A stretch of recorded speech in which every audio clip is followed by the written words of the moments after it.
ঢাকাই সিনেমার অন্যতম জনপ্রিয় নায়িকা পূর্ণিমা। বাংলা চলচ্চিত্রের সবচেয়ে সুন্দরী নায়িকাও বলা হয় এই পূর্ণিমাকে। পূর্ণিমার আসল নাম দিলারা হানিফ এবং ডাকনাম ছিল রীতা। পূর্ণিমার অভিনয় জীবন শুরু হয় যখন তিনি মাত্র নবম শ্রেণীতে পড়তেন। মিডিয়া জগতে পা রাখার পর পূর্ণিমার রূপে এবং অভিনয়ে মুগ্ধ ছিল পুরো ঢালিউড পাড়া। তার মায়াবতী রূপে এখনো যে কোনো পুরুষ তাকে জীবনসঙ্গী বানানোর তরে মরিয়া হয়ে আছে। পূর্ণিমার কেরিয়ারের শুরু থেকেই বিভিন্ন নির্মাতা এবং অভিনেতার সঙ্গে প্রেম এবং বিয়ের গুঞ্জন শোনা যায়। মিডিয়ায় পা রাখার পরপরই পূর্ণিমা সম্পর্কে জড়িয়েছেন এক পরিচালকের সাথে। টানা 1 বছর সেই পরিচালকের সাথে চুটিয়ে প্রেম করেছেন নায়িকা পূর্ণিমা। সে সময় পূর্ণিমা এবং ওই পরিচালকের সাথে প্রেমের সম্পর্ক নিয়ে মিডিয়ায় খবর প্রকাশ হলে চুকে যায় তাদের মধুর সম্পর্ক।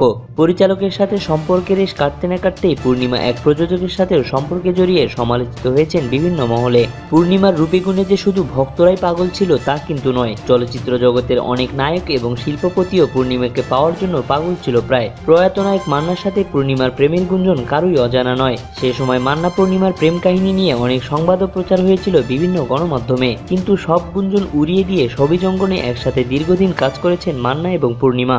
একসময়ে জনপ্রিয় চিত্রনায়ক রিয়াজের সাথে পূর্ণিমার প্রেমের খবর রটে গিয়েছিল মিডিয়া পাড়ায়। চিত্রনায়ক রিয়াজের সাথে পূর্ণিমার প্রেমের খবর সবারই জানা। অনেকদিন একসাথে কাজ করার ফলে রিয়াজের সাথে সখ্যতা গড়ে ওঠে পূর্ণিমার। রিয়াজ পূর্ণিমার গোপন বিয়ের খবর ঝড় তুলেছিল মিডিয়া পাড়ায়। পূর্ণিমাকে ভালোবাসার কারণেই শাবনূর রিয়াজের উপর রাগ করে গোপনে বিয়ে করেন অনিক মাহমুদকে। এমনকি আকাশ ছোঁয়া ভালোবাসা এবং হৃদয়ের কথা সিনেমার শুটিং চলাকালীন সময়ে লিপ টুগেদার করেছিলেন রিয়াজ পূর্ণিমা। এদিকে মিডিয়ায় খবর ভারী হলে মিডিয়ার মুখ বন্ধ করতেই রিয়াজ 2007 সালে বিয়ে করেন তিনাকে। ওই বছরই পূর্ণিমাও বিয়ে করেন মিডিয়া জগতের বাইরে চট্টগ্রামের এক ব্যবসায়ী ফাহাদকে। ফাহাদই কিন্তু পূর্ণিমার প্রথম স্বামী নয়, তার আগেও পূর্ণিমার বিয়ে হয়েছিল কালা জাহাঙ্গীর নামের এক বড় ব্যবসায়ীর সাথে। চলচ্চিত্র নায়ক ফেরদাউসের সাথে পূর্ণিমার প্রেমের গুঞ্জন বেশ ঝড় তুলেছিল মিডিয়া পাড়ায়। জানা যায় পূর্ণিমা নিজেই ফেরদাউসকে প্রপোজ করেছিলেন। এক সময়ের মিডিয়া কাঁপানো নায়ক আমিন খান প্রেমে পড়েছিলেন পূর্ণিমার, কিন্তু পূর্ণিমা তাকে কোনোরূপ পাত্তা দেননি। বর্তমানে বাংলা চলচ্চিত্রের সুপারহিট নায়ক শাকিব খানের সাথেও পূর্ণিমার প্রেমের গুজব রটে গিয়েছিল মিডিয়া পাড়ায়। ফাহাদের সাথে বিয়ের পর পূর্ণিমা ধীরে ধীরে চলচ্চিত্র জগৎ ছেড়ে দেন,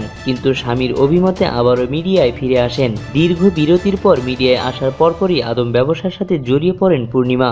অবৈধভাবে সিনেমার শুটিং এর নাম করে ফ্রান্সে আদম পাচারের তার নাম উঠে আসে ডিরেক্টর স্বপন আহমেদের সাথে। পূর্ণিমার একটি বহুল আলোচিত ঘটনা রয়েছে ইত্যাদির হাত ধরে উঠে আসা শিল্পী আকবরের সাথে। শিল্পী আকবরের গাওয়া বহুল আলোচিত গান তোমার হাত পাকার বাতাসে গানের মডেল হয়েছিলেন পূর্ণিমা। সেই সময় মিডিয়ায় গুজব রটে গিয়েছিল পূর্ণিমাকে বিয়ের প্রস্তাব দিয়েছিলেন আকবর। সেই গুজবে পূর্ণিমার কোনো ক্ষতি না হলেও আকবরের জনপ্রিয়তা একেবারেই বিলীন হয়ে গিয়েছে।